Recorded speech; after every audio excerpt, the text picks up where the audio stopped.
My name is Joey, and I've been a full-time eBay reseller for the past 5 years now, and have sold thousands of items on eBay. I've been using eBay for the past 5 years, and I've learned a lot about how it works. But here are 5 unexpected negatives that you probably don't know about. The first negative about selling on eBay is there's just a lot of scammers out there. A lot of the scammers actually try to target new eBay sellers who are naive to a lot of the common scams out there on eBay. So here's a quick breakdown of the most common scams you might see. By far, the most common scam you'll see on eBay as a new eBay seller is a buyer who buys something from you and never pays for the item. In this case, the buyer is hoping that you'll send out the item, not realizing that the buyer hasn't paid, and in this case, he'll get the item for free and never end up paying you. The second type of scam that you'll see is pretty elaborate, and it's actually really hard to prove that you're innocent in this scenario. So this happens when you ship out an item to a buyer, and in this case, the buyer will switch out the item that you shipped to them for one that is damaged or partially broken, and then claim that the one you shipped them was damaged or broken. I've had this happen to me multiple times, and it's really hard to prove to eBay that you're innocent unless you have a picture of it in the box. It's just really hard to prove, so just be aware that that could happen, and try to fight when you know that the item probably wouldn't break in the mail, or it looks a little bit different or a little bit off. So just make sure you look at all the eBay messages and try to determine whether the buyer is actually being sincere or if it's actually just a scam. Don't let this scare you from not selling on eBay. 99% of the buyers that you'll deal with are really nice and genuine people, but just be aware of the 1% of people who actually are trying to scam you. And if you're a new eBay account, just be aware you're more susceptible to scams, and try to be on the lookout for this. So you might not know this, but eBay takes a fee percentage for all the sales you make on eBay, and this is usually around 12 to 15% depending on what category you're selling in. So you need to factor this in when you're determining whether or not it's worth to buy an item. You need to factor in all the shipping costs, the buy cost, and the fees that you're going to pay, and it's something to be aware of. The next negative about selling on eBay is that eBay has a really generous return policy, and a buyer can return an item for any reason within a 30-day period. This becomes a problem when you sell an item that's new in the box. It really can't be used again after it's used once, and you need to factor this in when you're buying an item. So for example, I buy a lot of audio systems at garage sales, and I tend to have to buy them for cheaper than other items because I know they have a higher return rate than any other category that I sell in, and it's just something that I need to keep in mind.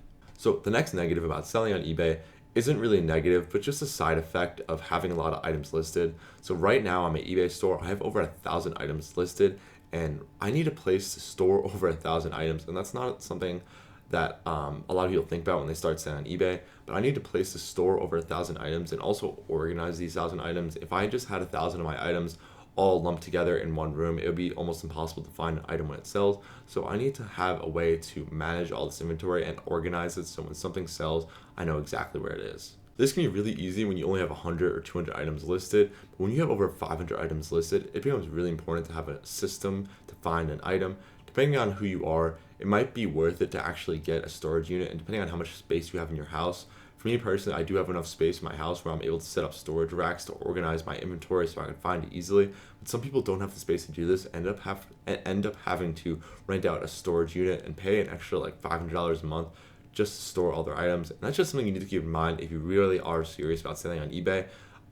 It's just where you're going to store all your items. The biggest negative I have about selling on eBay, and it's by far the worst, is the eBay customer service. When I tell you eBay customer service is bad, you can't really get an idea of how bad it is until you have to go through it for yourself. eBay customer service is so bad because it just takes so long to get on the phone with a customer service representative. Sometimes it takes me up to an hour to get on the phone with them, and I would say on average it's at least 30 minutes just to get on the phone with them. And there's so many problems you're gonna have on eBay. There's just questions, scams you're gonna have to deal with, and refunds. You need to get in contact with customer service a decent amount when you're actually selling on eBay full time, and to take 30 minutes to an hour just to get in contact with the representative is pretty unrealistic and just unreasonable for a company that is as big as eBay. And the problem with eBay customer service representatives is that they outsource a lot of their work to India, and a lot of the times these people are great people, but it's hard to understand them, and maybe the connection isn't as good as it should be or something, but it's just really hard to understand these people. They have a thick accent, and English is not their first language, and it's nothing on them.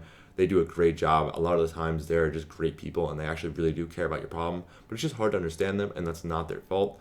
But that's something you need to think about when you're going out and selling on eBay, is that if you run into a problem, expect to be waiting up to an hour just to get on the phone with a representative, and then you might not even get the case sided with you for whatever problem you have. And it's just something to keep in mind. I really hope that eBay fixes this in the future, but for now, this is what you're gonna have to deal with, and this is how it's been for the last 5 years. So I'm not expecting to change anytime soon, but just something to keep in mind.